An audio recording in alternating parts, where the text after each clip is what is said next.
Por eso José se propone como el primero: en cuanto me toca a mí y a mi familia, yo serviré al Señor. El término servir significa tener fe verdaderamente en Dios. La pregunta que el Señor nos lanza hoy a la comunidad aquí reunida es: ¿y nosotros tenemos fe en Dios? ¿Estaremos convencidos de estar enamorados de Él, de vivir con capacidad de renunciar a todos los posibles apegamientos que tengamos en este mundo? Porque lastimosamente los pequeños dioses que se someten en la vida nuestra, o que nosotros nos sometemos a ellos, son los dioses del poder, del tener y del placer, que nos condicionan para vivir como cristianos y cristianas hoy en día.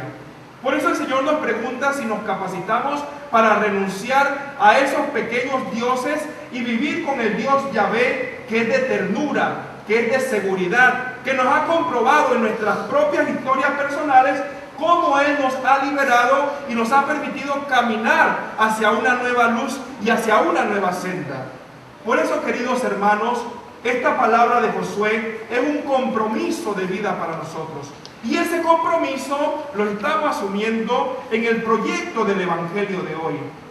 Durante estos domingos el Señor nos ha hablado del diálogo del pan vivo bajado del cielo. Y es la primera comprensión que nosotros debemos entender en nuestra vida. Miren que Jesús empieza reafirmando lo que el domingo pasado nos hacía como mención. Él nos decía: yo soy el pan de vida, el que cree en mí, aunque muera, vivirá. El que come mi carne y bebe mi sangre tiene vida eterna. Este es el proceso fundamental para saber si nuestra vida está conectada con este hecho que nos marca la historia de los hombres. Quien no come su carne y no bebe su sangre no tiene vida. Y es la lógica que nos recuerda la palabra. Aquí es: o eres o no lo eres. O lo aceptas o no lo aceptas. O eres capaz de renunciar al mundo para entrar en la libertad, o vive en el mundo. Esto es de verdadero sentido de conexión con Él. Y por eso hoy Jesús empieza diciendo: mi carne es verdadera comida y mi sangre es verdadera bebida. Pero miren lo que sucede en la palabra de hoy. Los judíos, que era lo que le estaba hablando la vez pasada, ahora Jesús le habla a sus propios seguidores, a los discípulos de Él, aquellos que lo han conocido, que han bebido de su fuente y de su gracia. Ahora se escandalizan por lo que Jesús les está transmitiendo. Y es que el escándalo viene porque no ha habido suficiente libertad, porque el hombre no ha encontrado la libertad verdadera y por lo tanto no puede comprender los misterios que el Señor revela. Miren ustedes, hermanos y hermanas, que para poder nosotros entender lo que el Señor nos comunica en la Eucaristía, tenemos que aprender a desnudar nuestra vida y dejar que sea Él el que nos ayude a comprender el misterio eucarístico que nos quiere revelar. Por eso hoy Jesús les dice muy claramente a los discípulos, y nos lo recuerda a nosotros con claridad: el que es espíritu no puede vivir, el que es espíritu es quien da la vida, y la carne para nosotros no nos aprovecha. Y es que la carne es la que a veces no nos permite entrar en el misterio. Hoy tendríamos todos que quitarnos la venda para poder descubrir el signo eucarístico. Y yo quiero adentrarme un poquito a los signos eucarísticos que el Señor nos permite vivir y experimentar. Nosotros sabemos que han habido milagros en el mundo eucarísticos, que hoy en día la gente no los repasa ni los vive. Pero hace unos días atrás, el domingo pasado, me tocó una experiencia muy profunda. Un joven que estamos preparándolo para la primera comunión me dijo: padre, yo no voy a seguir en la preparación de la primera comunión. Y le dije: ¿por qué? Es que mi novia es de otra religión y yo estoy asistiendo con ella al culto donde ella va. Y entonces yo no puedo seguir con una dicotomía de vida. Me tengo que decidir.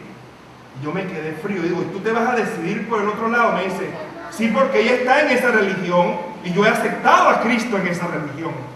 Entonces yo me quedé friolento. Y el Espíritu Santo iluminó en ese momento y lo llevé a la sala de internet y empezamos a ver los milagros eucarísticos. Y entre esos milagros eucarísticos había uno que me había impresionado mucho, que se dio en Argentina, de una persona que iba a comulgar y fue a recibir la comunión en la mano. Y la recibió y se le cayó. La recogió, se la dio al padre. El padre le dijo, no la va a recibir. Me dice, no, porque se cayó, deme otra. Ella comulgó la otra y el padre puso esa hostia a un lado. La puso en agua, como es la costumbre, y la dejó allí en agua y la colocó en el sagrario. Al día siguiente, cuando él fue a ver la hostia, se había engruesado y en el centro estaba llena de sangre. El sacerdote lo pasó, por supuesto, a la arquidiócesis y el arzobispo de Argentina llamó a un médico especialista para que hiciera el estudio de este milagro. El sacerdote, los investigadores fueron haciendo el análisis de todo y entre eso llegó un médico que vino, dejó que se secara la hostia y la cortó y la mandó a Washington, donde un especialista, un cardiólogo, este cardiólogo empezó a estudiar todo esto y dijo, el miocardio está vivo, no sé qué otro montón, los que saben de medicina, porque yo no soy experto en esa materia. Pero el médico que estaba investigando dice, aquí las arterias se mueven. ¿Cómo es que esta persona estaba muerta y todavía siguen vivas las arterias? Explícame tú, ¿de dónde tú sacaste este pedazo de corazón arrancado? Entonces le dijo dice el médico, y le tengo que decir algo más. Estudiando este pedazo de carne que tú me has traído de corazón, aquí se comprueba cómo murió la persona. Y esta persona que está aquí, que tú me has traído este pedazo de corazón, murió demasiado golpeada, como que hubiese sufrido un accidente y los golpes lo han dado tan duro que quedó marcado en el corazón.